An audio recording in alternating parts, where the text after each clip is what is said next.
안녕하세요. 염치 없는 예비시댁과의 한바탕 난리통 끝에 이렇게 파혼하게 된 31살 먹은 여자입니다. 동종업계에서 일하던 예비신랑과 기회가 닿아 연인까지 발전하게 되었고 결혼까지 준비하게 된 케이스입니다. 예비신랑은 무던한 성격의 조용한 사람이에요. 조금 우유부단한 면이 있기는 하지만 믿음직스럽지 못하다고 할 정도까지는 아니었습니다. 시댁과 친정 양가에서 적당한 지원을 받고 결혼 준비를 하게 되었고요. 양가가 넉넉한 형편은 아니다 보니 회사는 서울이지만 조금 떨어진 곳에서 시작을 하기로 되었는데 불만은 없었습니다. 신혼살림은 원래 직장에서 그나마 가깝고 대중교통이 잘 되어 있는 경기권 신도시에서 시작을 하기로 했어요. 저는 사실 서울에서 시작을 하고 싶었습니다. 대중교통이 아무리 잘 되어 있다고 한들 서울에서 서울 가는 게 더 빠르지 않겠어요? 더군다나 저는 이미 결혼 전부터 차가 있었기도 했어요. 친정이 지방인 것도 그 이유에 한몫을 했고 무엇보다 경기권 신도시에 이미 시댁이 자리를 잡고 살고 있었기 때문에 내키지 않았던 이유가 컸습니다. 그걸로도 모자라 이미 결혼한 신우까지 살림을 차려서 같은 지역 근처에 살고 있었고요. 하지만 요즘 같은 집값 상황에 결혼할 때 서울에 집 가지고 시작하는 커플이 몇이나 되겠어요?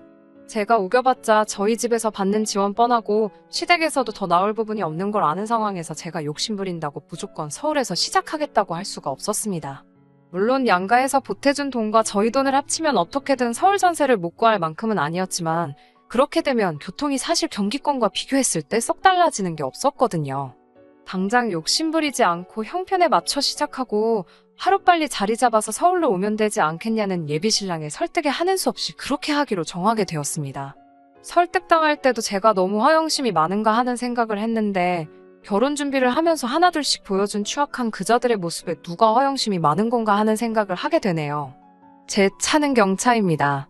여자가 경차 탄다고 무시당한 적도 몇 번 있기는 했지만 제가 면허를 처음 취득한 사회초년생 시절부터 여태까지 저와 함께 어디든지 다니며 정이 잔뜩 들어있는 소중한 자동차예요. 결혼을 한다고 해도 저는 당장 이 차를 다른 차로 바꾸거나 할 생각이 없었습니다. 큰 차를 끌기에 운전이 미숙한 건 아니지만 경차 쓰면서 주차할 때라든지 혜택 보는 것도 많고 유지비도 저렴한데 굳이 결혼했다고 큰 차를 끌고 싶은 생각이 없었어요. 그런데 시댁에서 자꾸 저보고 이제 결혼하게 되면 큰 차로 바꾸라고 하는 거예요. 아이가 생기면 큰 차가 필요하다나 어쩐다나 하시면서요. 당장은 예비신랑과 저 두 사람뿐이고 아이가 생긴다면 그때 가서 큰 차를 끌겠다 설명을 드려도 어찌나 막무가내로 큰 차를 끌어야 한다고 하시는지 이해가 가지 않았어요. 심지어 예비신랑은 면허도 없었어요. 뭐 말을 듣자 하니 어릴 때 차 사고가 난 적이 있는데 그게 트라우마가 돼서 차를 직접 운전하기 어려워한다고 하더라고요. 트라우마 있다고 하는 사람치고 제가 운전하는 차 안에서 정말 떡이 돼서 잠에 들어있는데 그래도 그 사고가 어려서부터 가지고 있는 마음의 짐이라니 제가 딱히 따지지는 않고 최대한 이해해주려 하고 있었어요. 연애하는 동안 장거리 여행도 거의 다 제 차로 다녔어요. 저는 기차 타는 것도 좋아하고 시외버스여도 상관이 없었는데 특히 버스를 타야 하는 날이면 예비신랑은 버스는 내키지 않는다고 차라리 제 차를 끌고 가자고 부탁을 했었습니다. 연애하면서 서울 밖으로 나가는 장거리 여행을 두세 달에 한 번씩은 했었는데 지금 생각해보면 경차 가지고 고속도로 타고 정말 어떻게 했는지도 모르겠어요. 제가 운전을 하면서 고생을 하니 데이트로 여행 가서는 비용은 거의 다 예비신랑이 내는 데다가 기름값도 내주긴 했지만 그렇게 여행 다녀오면 아주 몇일은 다리가 불편해서 고생을 했었죠. 아무튼 큰 차로 바꾸라는 시어머니 말씀에 저는 차를 바꿀 생각이 없다. 시댁 쪽에서는 큰 차로 바꿔야 한다. 아주 밀고 당기기를 초등학생 운동회 때 줄다리기 하듯 한동안 실갱이를 하다가 결국 고집 굽히지 않으시는 시부모님 이길 수도 없고 이걸 이겨봐야 제가 뭐가 되겠나 싶어서 제가 백기를 들고 차를 바꾸기로 했지요. 그런데 시댁에서 뜬금없이 고급 외제차 이야기를 하시더라고요. 뽑아주신다면야 상관없이 받겠지만 결혼할 때 자동차 같은 건 혼수에 들어가는 거니 여자 쪽인 제가 해와야 한다고 친정부모님께 잘 말해보라 하시더군요. 거기서 끝나면 다행인데 제가 타던 차는 이제 쓸모가 없을 테니 그 차는 또 예비신우에게 주라는 겁니다. 이건 또 예단을 해오는 거나 마찬가지라면서 신우에게 줘야 한다고 하네요. 그 당시에는 신우와는 그렇게 만나본 적도 없고 해서 신우가 싫어서 주기 싫다 그런 게 아니었어요. 그냥 주기 싫었습니다. 말한 대로 내가 평생을 타온 자동차이기도 했고 그만큼 정도 많이 붙었으니까요. 그리고 새 차를 사게 되면 그 차를 정리해서 조금 보탤 수도 있는 것이고 꼭 제 차를 누구를 줘야 한다면 얼마 뒤 군대를 전역하고 사회초년생이 될 준비를 해야 하는 제 남동생한테 우선적으로 줘야 한다고 생각했어요. 그 말씀을 하실 때 남편도 제 옆에 같이 있었는데 예비신랑은 제가 타던 차를 누가 갔던 간에 그건 신경도 안 쓰였나 봐요. 외제차를 검색하면서 이건 어때 저건 어때 하면서 자기가 평소 타고 싶던 차를 검색을 하면서 저한테 보여주고 있더라고요. 가격도 하나같이 기본 6천만 원은 넘어가는 차들이었어요. 그 중에는 1억 넘는 것도 있었습니다. 지가 면허가 있어서 타고 다닐 것도 아니면서 뭘 그렇게 고르고 있는지 이해가 가지 않았어요. 트라우마 때문에 차를 무서워한다더니 외제차 종류는 막상 운전하고 다니는 저보다 훨씬 더 잘 알고 있더군요. 아니, 애초에 그 정도 금액대에 차를 지원받을 바에 집값으로 더 지원을 받게 된다면 서울에 집 사는 것도 무리가 아니고 어차피 운전을 무서워서 못하는 예비신랑이 출퇴근하기 더 간편해지는 것 아닌가요? 제가 타던 차를 신우에게 줘야 한다는 것도 예비신랑은 제 편을 들어주면서 제 남동생에게 주는 게 좋겠다고 자기 부모님들을 설득해줬는데 그것 또한 조건부 거짓부렁이었습니다. 친정부모님과 상의하고 또 상의한 결과 저희 형편의 외제차를 끌어야 할 이유도 없고 돈 아끼려고 경기권 신도시에서 시작하는 건데 비싼 유지비 내면서 돈을 이중삼중으로 낭비할 필요가 없다는 계산이 섰어요. 그래도 차는 새 것으로 해주는 거니 국산차 중에서도 상위급 라인의 차량을 사주기로 정했습니다. 그 이야기를 예비신랑에게 말을 했어요. 예비신랑은 외제차가 아니란 사실에 인상을 잔뜩 찌푸리면서 그건 말도 안 된다고 하더라고요. 외제차를 안 살 거면 제가 타던 차는 자기 누나에게 주는 게 맞다고 하더라고요. 예비신랑의 논리는 고급 외제차를 사는데 드는 비용이 있으니 그 부분을 감안해서 제 동생에게 줘도 된다고 말한 부분이고 굳이 친정에서 그렇게 돈을 아끼겠다면 지네들도 받아야 할 건 받아야겠다는 입장이더라고요. 웃기지도 않더라고요. 받아야 할 건 받겠다는 말이 참.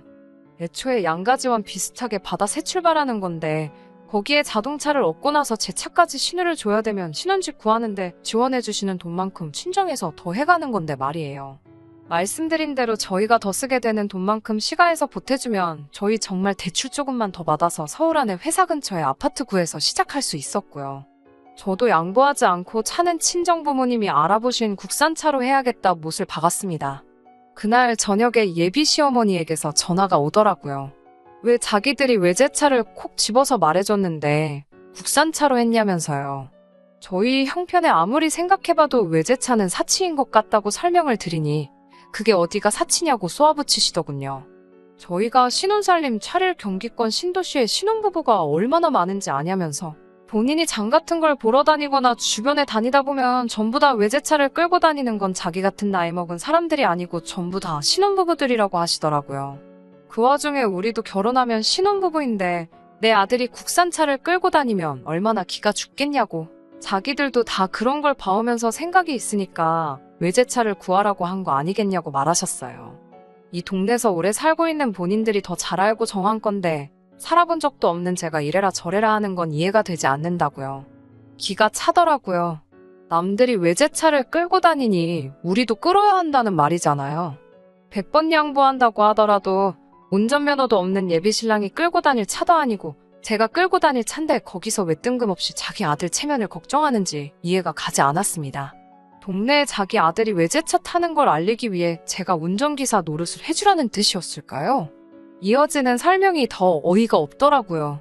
신혼살림을 근처에 차리면 저희가 시부모님 모시고 외식도 자주 하고 할 텐데 자기들도 외제차 얻어 타고 다니면서 대접받고 싶지 뻔하고 흔한 국산차 타고 다니면 이 동네에서 누가 우릴 대접해주겠냐는 말도 안 되는 소리를 하더라고요.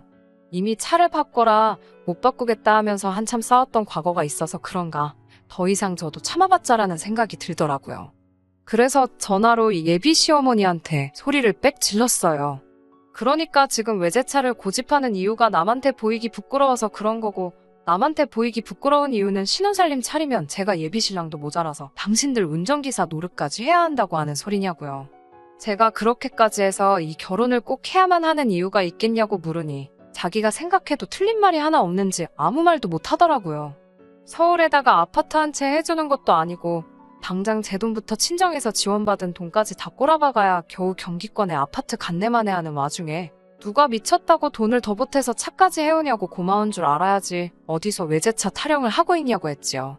예비 시어머니는 그렇게 잘나셔가지고 같은 동네 끼고 사는 신우한테 혼수로 외제차 한 대를 못 해줘서 예비 며느리가 타던 경차를 예단으로 주라 마라 하고 있냐고. 그거 완전 거지 중에서도 산거지 아니겠냐고 거지 근성 가득한 사람들과 한 식구 되고 싶지 않다고 한마디 했어요. 제 말에 아무 말도 잊지 못하고 당하기만 하던 예비 시어머니. 결국 제 말투를 꼬투리 잡으며 싸가지 없다고 말을 하시더라고요. 시부모 될 사람한테 말투가 그게 뭐냐고요. 그래서 시부모님 될 일 없다고 이 결혼 안 할 거라고 하고 전화 끊어버렸습니다. 나중에 예비 신랑한테 전화 와서 사과한다고 하는 말이 외제차가 아니어도 괜찮다고. 자기도 사실 외제차는 너무 부담스러운 것 같았고 제가 골라온 차만 해도 충분히 고급이라서 굳이 외제차가 아니어도 전혀 꿀리지 않을 것 같다는 소리를 하더라고요. 뭘 기대했던 건지 그딴 소리를 들으니 실망감이 더 커서 제발 그 집 구석에서 앞으로 나한테 어떤 일로도 연락 한번 오지 않았으면 좋겠다고 했어요. 그런데 예비 신우 될 사람한테 연락이 와서 아주 화룡점정을 찍어버리더라고요. 상황이 이렇게 되었으니 제가 타던 경차를 못 받게 되는 건 알고 있다면서 자기한테 팔면 안 되겠냐고 하더라고요. 제시한 금액은 제 차 중고차 시세의 반도 안 되는 말도 안 되는 헐값이었습니다. 진짜 소름이 돋더라고요. 정말 저런 집구석에 시집을 갈 뻔했다는 사실에요. 파혼하게 된 사실에 안도감이 느껴졌고 정말 결혼 이야기가 오고 가는 와중에 본 모습을 숨기던 예비신랑도 그 가족들도 참 대단하다는 생각이 들었습니다. 제발 좀 제 인생에서 사라져달라고 신우한테도 부탁하고 예비신랑한테도 몇 번이나 제발 니 포함한 니네 가족들과 얽히지 좀 않게 해달라 사정을 했어요. 동종업계에 다니다 보니 예비신랑과 오래전부터 일하던 사람을 알게 돼서 파혼 후 한참 지나서야 알게 된 사실인데 정말 그 이야기를 들었을 땐 온몸에 소름이 다 돋더라고요. 저의 남편이 될 뻔했던 그놈, 사실 교통사고를 당해 트라우마가 있었다던가 하는 건 다 뻥이었습니다. 면허가 없는 게 아니었고 음주운전 이외 적발로 면허 정지를 당한 상황이었던 거죠. 그러니까 저와 결혼하면서 저를 운전기사처럼 부려먹고 외제차까지 제 돈 주고 사오게 만들려던 계획이었던 거예요. 정말 신이 도운 게 아닐까요? 제가 전혀 눈치 못 챌 만큼 트라우마가 있는 완벽한 남자친구 연기를 했으니까요. 자동차로 욕심을 조금만 부리지 않았더라도 저는 지금쯤 그 집에서 며느리 생활을 하고 있었을 거예요. 외제차건이 아니었다면 정말 그 집구석이 어떤 사람인지 제 남편 될 예비신랑이 어떤 사람이었는지 알 방법이 전혀 없었던 거였어요. 그 연기력을 생각하니 이 글을 적으면서도 다시 온몸에 소름이 돋아버릴 정도네요. 지금은 새로운 사람을 만나 좋은 만남을 가지고 있습니다. 저도 저대로 당했던 게 있어서 좀 더 조심하게 되네요. 아무리 홍기가 늦어버린 나이라고 할지라도 이번 만남만큼은 좀 더 신중하게 준비해야겠습니다. 제가 준비한 사연은 여기까지이고 끝까지 들어주셔서 감사합니다. 끝까지 들어주셔서 감사합니다. 오늘의 사연은 여기까지입니다. 구독과 좋아요, 알람 설정 부탁드리고 더 좋은 사연으로 다시 찾아뵙겠습니다. 감사합니다.